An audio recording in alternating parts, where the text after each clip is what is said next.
Did you know one strategic move in the AI and semiconductor supply chain this week could reshape how global tech stocks trade for the next quarter? Welcome to episode 10 of Prime Weekly, your destination for one-stop market breakdown and what it means for you as an investor.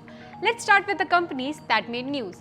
Jyoti CNC scaled up globally, announcing the start of operations at its expanded Strasbourg facility in France.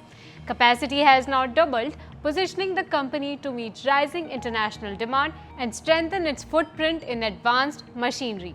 Triveni Turbine inaugurated the Triveni Turbine Center of Excellence at Indian Institute of Science, Bengaluru, a major push towards research in turbomachinery and energy transition technologies. KNR Constructions received the completion certificate for its Rs 1,180 crore elevated highway project in Coimbatore, marking a key execution milestone. RNIT AI Solutions entered the GCC market through a $3 million strategic partnership with Ajnihat Al Najjar Group to jointly build AI-led automation and digital transformation solutions across Saudi Arabia and the Middle East. VLS Finance approved a Rs 100 crore buyback at Rs 380 per share through the tender route, with promoters indicating participation. NHAI came into focus after an IAF Tejas fighter aircraft crashed during rehearsals at the Dubai Air Show. A court of inquiry has been ordered to investigate the incident. Vodafone Idea renewed its 3-year IT modernization and cybersecurity support contract with US-based Kyndryl to strengthen resilience and automate security operations. Goyal Infrastructure secured a new Rs 33.27 crore order from NHAI to run toll operations at the Paraghat Toll Plaza in Chhattisgarh. Oil India successfully capped the damaged well at Kharsang, Arunachal Pradesh, ending ongoing gas discharge, marking a major operational achievement. Natco Pharma received 7 procedural FDA observations at its Manali API plant and expects no material business disruption. RVNL emerged as the lowest bidder for a Rs 180.77 crore electrification upgrade project under Northern Railway. Trading near recent resistance levels, Redington stands out as our pick of the week for this week. Why? Because it sits at the center of accelerating AI hardware, cloud deployment, and enterprise device refresh cycles, especially across India, GCC, and emerging markets. For pricing bands, risk framework, and valuation models, check out the Pick of the Week report linked in description. Now shifting to the global stage. Global markets found some stability on Friday, supported by renewed speculation that the Federal Reserve may cut rates in December, following a series of dovish comments from policymakers. However, the sectoral performance was mixed.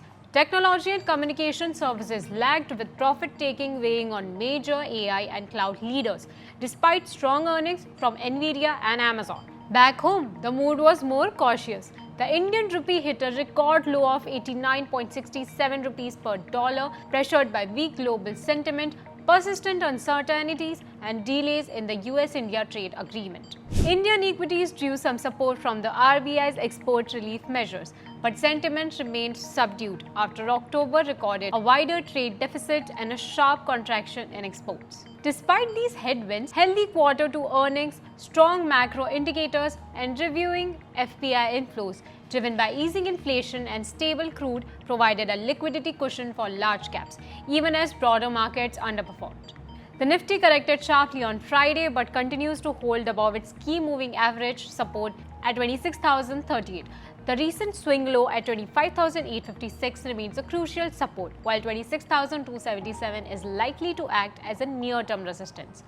Overall, Indian markets have shown meaningful resilience through recent volatility and now appear positioned to attempt a breakout from the current consolidation phase, with a buoyant start expected today. Let's take a look at key events for investors. US services PMI came in at 55.0, higher than expectations. This indicates strong business activity, which supports economic momentum. Tariff relief from the US for Brazil has partially eased trade tensions, but still, about 22% of Brazilian exports remain tariff hit. That means supply chains may not fully normalize yet. So what does all of this mean? Markets are trying to stabilize. We are seeing cautious optimism, not excitement, but confidence slowly returning. India continues to demonstrate resilience supported by strong earnings and macro stability, even as the rupee remains under pressure. That's your market setup for today. And if you want to read more, check out the full detailed Prime Weekly report linked in the description. And if you want quick weekly updates like this, make sure you hit the subscribe button. And as always, this is Prime Weekly, helping you make money matter. Investment in securities market are subject to market risks. Read all the related documents carefully before investing.